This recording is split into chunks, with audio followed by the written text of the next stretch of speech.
नमस्कार, मैं जगत शर्मा आपका एक बार फिर स्वागत करता हूं एमपी टुडे के इस खास कार्यक्रम में।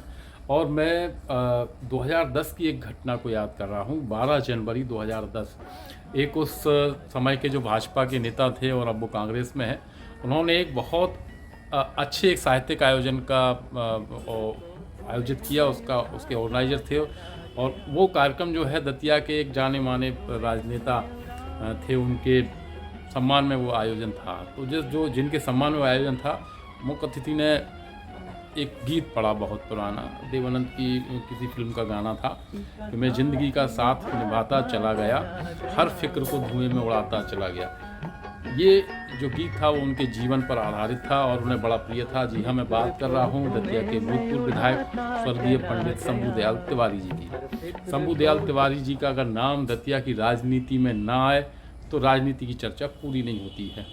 12 जनवरी 1943 को जन्मे शंभू दयाल तिवारी 1967 से लेकर अपने छात्र जीवन से लेकर 1967 से लेकर और अपनी मृत्यु तक यानी 2011 तक 44 वर्षों तक दतिया की राजनीति में छाए रहे।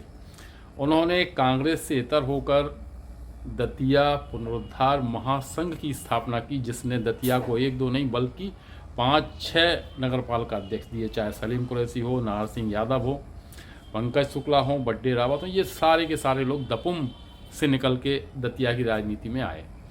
शंभू तिवारी जी बहुत अच्छे सोशलिस्ट नेता थे, इसलिए वो कभी भाजपा में पूरी तरह से मन से जुड़ ही नहीं पाए, क्योंकि उनके आदर्श जो थे वो राम मनोहर लोहिया और उनके साथ साथ जयप्रकाश नारायण जेपी से बड़े प्रभावित थे। इसलिए उनको उस समय आपातकाल में मीसाबंदी भी होना पड़ा।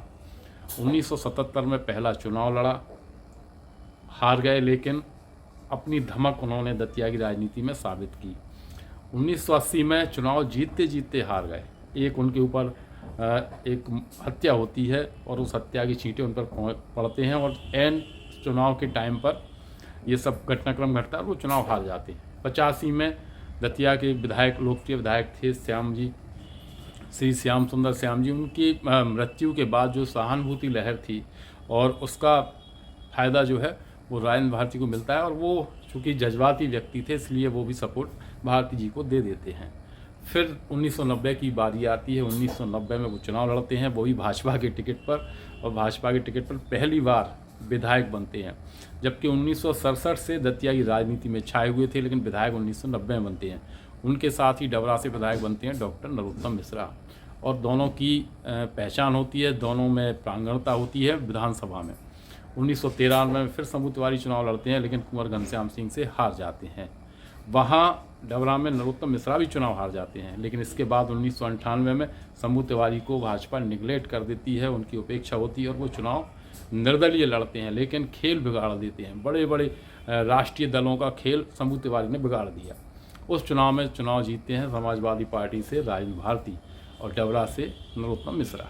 इस तरह से 1998 लास्ट उनका था जब वो आम चुनाव में आए। उसके बाद में वो किंग मेकर की भूमिका में होने लगे, और 2003 के चुनाव में जब भाजपा का पूरे मध्य प्रदेश में एक लहर चल रही थी, उस समय उन्होंने विशुन सिंह यादव को समाजवादी पार्टी से लड़ाया, सपोर्ट किया। भले ही चुनाव हार गए, लेकिन उनके वजह से भाजपा के तत्कालीन कैंडिडेट अवधेश नायक मात्र 2000 वोटों से चुनाव हारे, जबकि तब पूरे मध्य प्रदेश में भाजपा थी।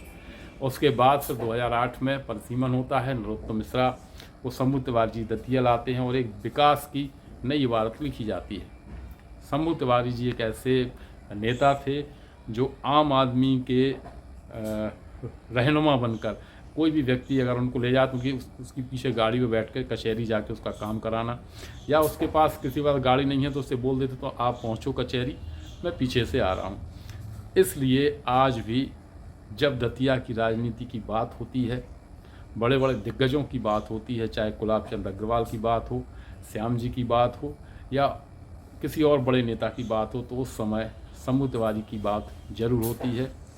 इसलिए शंभू तिवारी दतिया की राजनीति में प्रासंगिक थे, आज हैं और हमेशा बने रहेंगे।